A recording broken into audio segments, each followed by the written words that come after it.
සමහර කට්ටිය නම් මේක දන්නවා ඇති. නමුත් දන්නේ නැති අයට ගොඩක් ප්‍රයෝජනවත් වෙන දෙයක් නිසා මම මේක කියලා දෙන්න ඕන කියලා හිතුවා.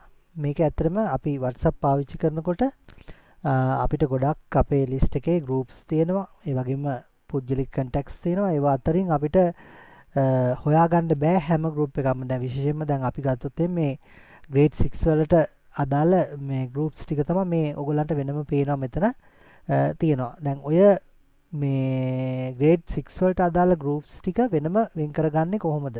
එහෙම නැත්නම් ඔයාට ඕන අවශ්‍ය තවත් groups ටිකක් වෙනම වෙන් කරගන්නේ කොහොමද කියන එක දැන් බලන්න මෙතනින් මම ක්ලික් කරනවා. ඔයගලන්ට mouse එක ඔයගලන්ට පේනවා. mouse එක මෙතනින් ක්ලික් කරපුවාම මෙතන list ගොඩක් හැදිලා තියෙනවා. මේ තියෙන්නේ මට ඕන විදිහට මම හදාගත්ත list එකක්. ඒතර ඒ විදිහට මේ list එකෙන් මෙන්න මෙතන grade 6 26 තෝරාගත්තට පස්සේ තමයි මට මේ list එකේ එන්නේ.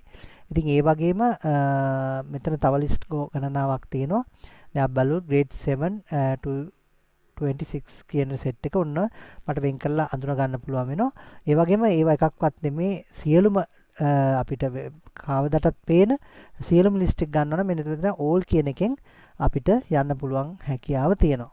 හරිද? ඒ all කියන එකට ගියාට පස්සේ අපිට අපේ තියෙන සාමාන්‍ය list එක පෙන්නනවා. ඉතින් මෙතනදී මේක phones වලටත් Android phones වලටත් මේ විදිහටම තමයි ක්‍රියාත්මක වෙන්නේ. පහසුවට මම මේ මගේ desktop machine එකේ මේක කරලා පෙන්නන්නේ. ඉතින් දැන් ඔන්න ඔයගොල්ලන්ට පේනවා මෙතන මේ down arrow එක තියෙනවා. ඒක ක්ලික් කරාට පස්සේ ඔයාලට මෙතන new list කියලා එකක් එනවා. දැන් අපි බත්තොත් එහෙම මේ මෙතන ක්ලික් කරලා මේ new list කියන එක අපි ගත්තාම අපිට පුළුවන් මේ විදිහට අපිට අවශ්‍ය ලිස්ට් එකක් හදාගන්න. අපි ගත්තොත් එහෙම අපි ගමු ස්පෝර්ට් මීට් කියලා ගමු. ස්පෝර්ට් මීට් එකට අදාළ කණ්ඩායමක් වෙන් කරගන්න හෝ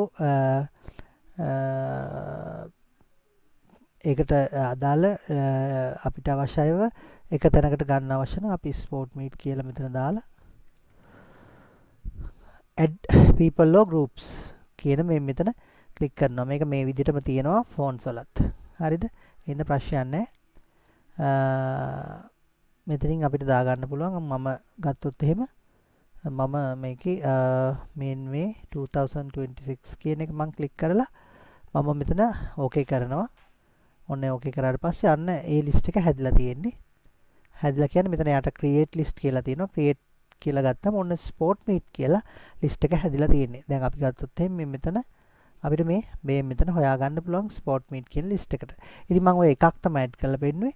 තව ඒ වගේ ඕන තරම් ඇඩ් කරගෙන Tamanට අවශ්‍ය ලිස්ට් Tamanට අවශ්‍ය පරිදි සකස් කරන්න පුළුවන් හැකියාව මේකේ තියෙනවා. ඉතින් අවශ්‍ය කෙනෙකුට මේක ප්‍රයෝජනට අරන් වැඩ කටයුතු පහසු කරගන්න පුළුවන්.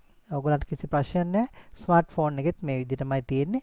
මේ කියපු පිළිවෙලට ස්මාර්ට්ෆෝන් එකෙත් ඔයගොල්ලන්ට ලිස්ට් එක හදාගන්න පුළුවන් වෙනවා.